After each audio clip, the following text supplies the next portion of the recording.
প্রতিশ্রুতি অনুযায়ী অবিলম্বে মামলায় ক্ষতিগ্রস্তদেরকে ক্ষতিপূরণ দিতে হবে। পাঠ্যপুস্তক পরিমার্জনে কোন কোন বিশেষজ্ঞ কোন কোন বিষয় পরিমার্জন করেছে, কত টাকা পারিশ্রমিক নিয়েছে তার দালিলিক প্রমাণ উপস্থাপন করতে হবে। পাঠ্যপুস্তক মুদ্রণে 2023 সালে যেখানে প্রাক্কালিত দরের চেয়ে 0% এবং কোন কোন ক্ষেত্রে মাইনাস ভেরিয়েশনে কাজ পেলেও এবার কেন 20% বাড়িয়ে প্রাক্কালিত দর করে আরো 20-21% ঘরে অর্থাৎ 41% ওভার প্রাইসিং রেটে প্রেসগুলিকে কাজ দিয়েছে এবং এনসিটিবির সিন্ডিকেট কোটি টাকার দুর্নীতি করেছে বলে অভিযোগ এসেছে তার তদন্ত করতে হবে। পত্রিকায় এসেছে 40টি মুদ্রণ প্রতিষ্ঠান সিঙ্গেল বিডার হওয়ার পরও তাদেরকে কোনোরূপ কম্পিটিশন না করিয়ে এনসিটিবি কর্তৃপক্ষ তাদেরকে কাজ দিয়ে সরকারের বিপুল অর্থের ক্ষতি করেছে তার সুষ্ঠু তদন্ত করতে হবে। RICL TMX যুগের পর যুগ স্থাপনা থাকে মজবুত। অবিলম্বে শিক্ষা কমিশন গঠন করে যুগ উপযোগী শিক্ষানীতি এবং বাংলাদেশের আর্থসামাজিক সাংস্কৃতিক ও দেশীয় মূল্যবোধের আলোকে কারিকুলাম প্রণয়ন করতে হবে। ইউনেস্কোর পরামর্শ অনুযায়ী দেশের মোট জিডিপির 6% শিক্ষা খাতে ব্যয় করতে হবে।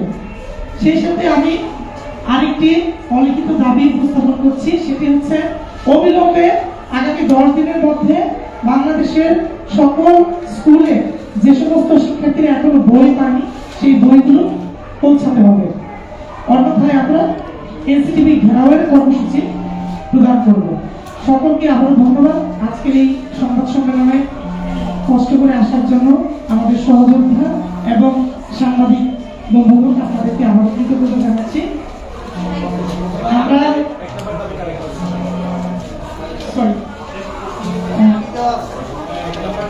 আমরা প্রশ্নোত্তর পরে যাব।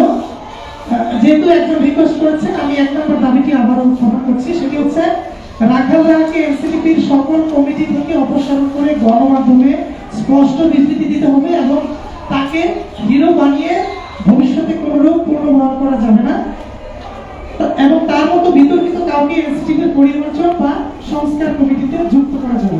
আমরা যখন বিশেষ করে আমি যখন 108 দিন পরে জেল থেকে বের হই বা হাইকোর্ট থেকে আমাদের জামিন হয় তখন এনসিটিবি তারপর আপনাদের গণভুত্থানের পরে এনসিটিবি চেয়ারম্যানের পরিবর্তন হয়েছে। তারপর তাদের সাথে আমাদের একটা মানে কমিটমেন্ট হয়, আমরা যেহেতু মানে আমাদের দিক থেকে আমরা চাইছি কারিকুলামটা পরিবর্তিত হবে হয়ে গেছে, সেহেতু তাদের কাছে আমাদের দাবি ছিল ভালো একটা কারিকুলাম হবে, সুস্থ একটা কারিকুলাম হবে যেটা বাংলাদেশের মূল্যবোধ অনুযায়ী যায়। তারপর এনসিটিবি চেয়ারম্যান আমাদেরকে আশ্বস্ত করে যে আমরা একটা ভালো একটা কারিকুলাম প্রণয়ন করবো, আমরা মামলাটা প্রত্যাহার করে নিব আপনারা যদি আমাদের কন্ডিশনের মধ্যে আসেন। তারপর তাদের সাথে আমাদের একটা কন্ডিশন হয় যে কোর্ট থেকে বা আমাদের ওই বিষয়গুলোতে তারা বাধাপ্রাপ্ত করবে না। তারপর কোর্টে রায় হওয়ার পরেও এনসিটিবি চেয়ারম্যান বলেছিল আমাদেরকে মৌখিকভাবে বলেছিল যে আমাদেরকে মামলার যে ক্ষতিপূরণ সেই ক্ষতিপূরণ দিবে।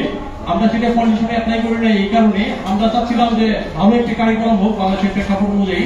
তারপর কোর্টে রায় পাওয়ার পরেও এনসিটিবি চেয়ারম্যান সেটা গণমাধ্যমে উপস্থাপন করেনি যে অভিভাবকদের মামলাটা প্রত্যাহার করে নেওয়া হয়েছে। তিনি এখানে চতুরতার আশ্রয় নিয়েছে। মামলা প্রত্যাহার পরে আমরা যখন ডিবি অফিসে যাই, ডিবির আয়ু বলে যে তোমরা ওগুলা কিছু এখনো কেন দৌড়াইতেছ, তুমি কি একটা মামলা থেকে উঠলে আরেকটা মামলা থেকে তুমি কি করতে যাচ্ছ? আপনারা জানেন যে শিক্ষাক্রম আন্দোলন একদিনের না, এটা ধারাবাহিকভাবে প্রতিনিয়ত চলতে থাকে। আমরা চাচ্ছি শিক্ষাক্রম নিয়ে আমরা ভবিষ্যতেও সুস্থ থাকবো। ধন্যবাদ।